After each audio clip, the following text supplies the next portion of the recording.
Welcome to the first bonus segment of 1040 Fun. For the listeners right now, just know that my audience, Bree, Cheyenne, Connor, and Brandon, have not had the benefit of hearing the whole story that you just heard. So this segment will start off with a brief little explanation of the crime and the killers, who they are, and all that good stuff. And then it will just bleed right into stand-up. And this material I just wrote last night. So it could be horrible. I don't know. I don't know how it's going to turn out, but we'll see. I'm reading from notes for this whole thing. So, all right, here we go. 18-year-old Charlie Starkweather and 14-year-old Caril Fugate were star-crossed lovers that went on a 2-month killing spree in 1958, murdering 11 people between Nebraska and Wyoming that started off with the murders of her parents and her little sister. They murdered 11 people together in just 2 months. Last weekend, it took my girlfriend and I 2 hours to decide what to order for dinner. Like, say what you will, that was a couple on the same page. But what I want to know is, how in the hell did two homicidal maniacs living in the same city manage to find one another before online dating? Like, they didn't have a Tinder profile to tip off other like-minded people that they were into the same shit with clever little dating acronyms like DTK, down to kill, or SWF, stabby white female, or PDA, psychopathic dumbass. They didn't have any of the shortcuts that we have today, which meant they had to make a slow play, going through countless prospective mates until finally Charlie Starkweather and Caril Fugate met. And when they did, they hung out for a while, a good while, until finally Caril was like, "Hey, why haven't you left yet?" And Charlie was like, "What do you mean?" She was like, "Usually all the boys take off by now because I'm crazy." And Charlie was like, "No way, I'm crazy too." And she was like, "No way." And Charlie was like, "Yes way." And then Caril was like, "Oh, okay. What's your idea of the perfect date?" And Charlie said, "Have sex in the back seat of my car." And at the same time, they both finished each other's sentence real quick with, "and then kill a bunch of people." And Charlie was like, "Gee, show me a Coke." And Caril was like, "We only have Pepsi, but you're going to have to kill my whole family first."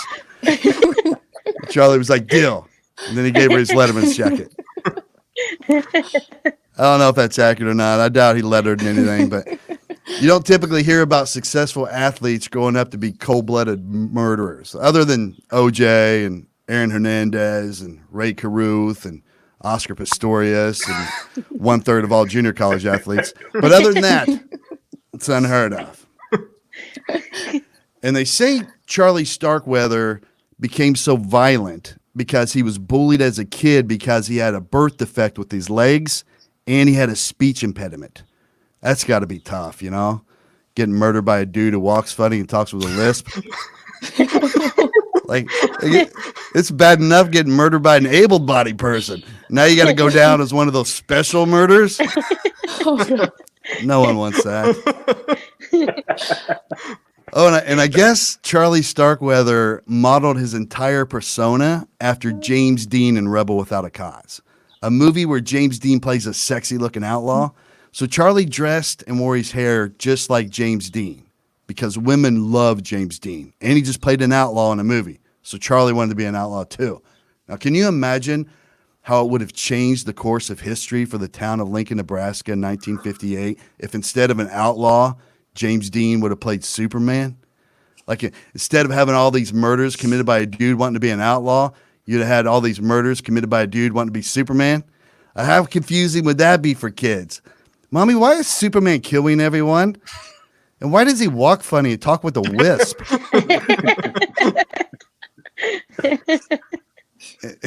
And these two were teenagers too, right? So I feel sorry for their parents. Hers, sure, because they murdered him.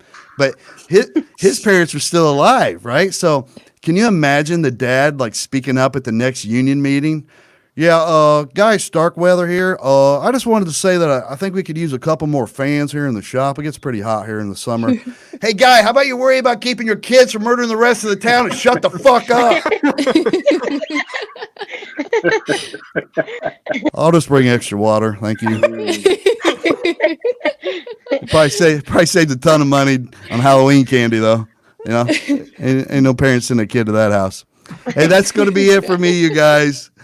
Thanks so much for joining me for some 1040 fun. We'll keep doing it and see how it goes from here. Thanks to Bree, Connor, Cheyenne, and Brandon for hanging out and being audience members. You guys are awesome.